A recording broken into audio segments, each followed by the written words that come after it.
Hello, I'm Inferno Staff. This is my first Mageblade build for Shadows of the Hist. It's a Destro Resto build. I'm also using Upload Studio to do a voiceover after, so if it seems a bit off, that is why, because Xbox won't let you record your voice with it. Fuck you, Xbox. Now we are using 5 Elegant and 5 Necropotents, sharpened on the Inferno obviously, and defending on the Resto. Now, my traits for Necro are very bad. I have well-fitted and sturdy on some, and my boots are even CP 120. So your stats can be a lot higher if you get the right traits and the right CP, especially if you gold it out. Now this is how I set it up. I got Keener shoulders, Necropotent's chest, head, hands, legs, feet, with elegant jewelry, waist, and staff. I just have it set up that way because I already had elegant jewelry, but if you can set it up in a way where you get both bonuses on the front bar and back bar, it doesn't really matter. Now you want max magic enchants on all of them. See, Necropotent says stamina enchant, it's just a horrible boots.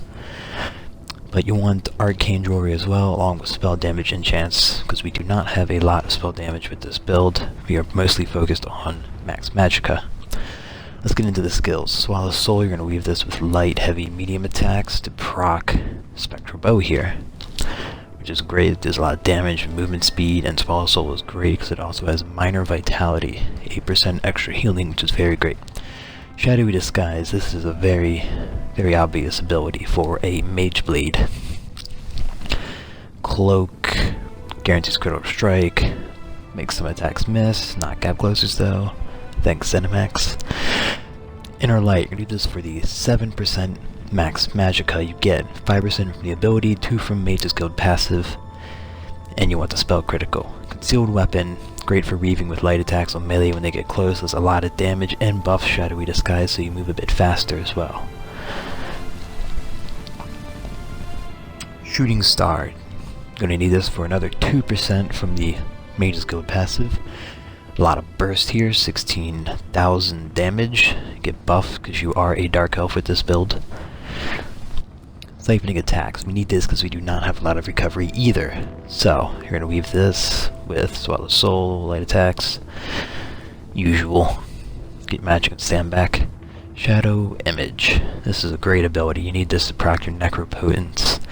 It does minor maim, which is another great bonus as well. It also does some damage, not a whole lot, but every little bit counts, right?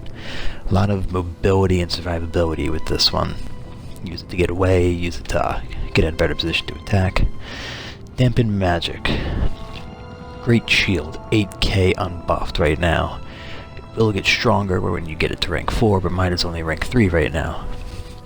Get it to 8k right now, 9k fully buffed I believe, which is a great shield in PvP. Very strong. Most people can't burst through that in a couple seconds. And you can't crit it, which is a big bonus. Mass Hysteria. Another obvious ability for a Nightblade. Great for getting rid of stam, getting them off your back, multiple people. It is a movement speed is reduced as well, so another bonus. And minor maim as well. You can switch this out for Prolonged Suffering if you are finding a lot of ranged builds in Cyrodiil. It works very well with Prolonged Suffering on this build because it is a ranged build. Now Mass Hysteria does have minor maim, so you are kind of double dipping with Shadow Image here, but you can't always keep Shadow Image up, so it is great to have another way to proc that. Healing Ward, this is another obvious ability for a magic build. All of my magic builds have it, and so should yours. Very strong heal, great safety net, and it's really great ability to survive.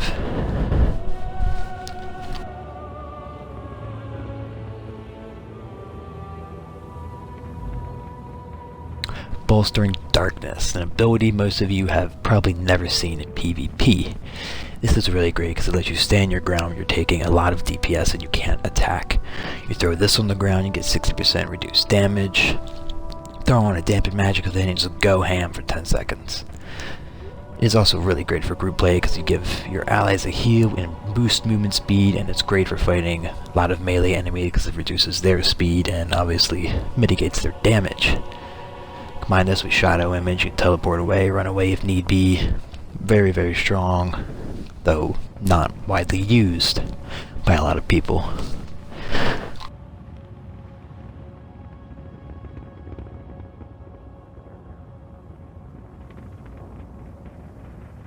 Once again, I apologize, it's just Xbox won't let me record voice when I'm doing a video, so I have to do this awkward voiceover after. Now let's get right into the CP.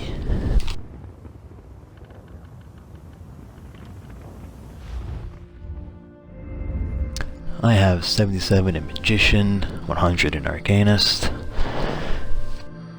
47 in Blessed, 100 in Elemental Expert, and 30 in Staff Expert because half of your attacks are going to be light, heavy, and medium attacks. Obviously because siphoning strikes and such. Resistant, if you don't have a lot of CP, this one is not really needed per se, but it is recommended to have. So if you're low CP, don't worry about Resistant. You have strong Dampen Magicka. 50 in Hardy, 50 in Elemental Expert. If you're seeing a lot of Stammer Magic, you can obviously swap these to one or the other, but I have it like this right now, just because you never know what you're going to find out there. And in Bastion, very important, buff that Dampen Magic and Healing Ward, which is your main way of surviving. So, definite must here. Now let's see these stats. We just Shadow Image, I do have Emp buffs at the moment with the Emperor health bonus, so it's normally 21k, but we have 50.5k max Magicka, very low recovery as you could see. Strong Dampen Magic as the back bar, very strong back bar, even though you don't have Elegance or Inner Light or Shooting Star bonus as well, but very strong, good build, had a lot of success with it. Thank you for watching.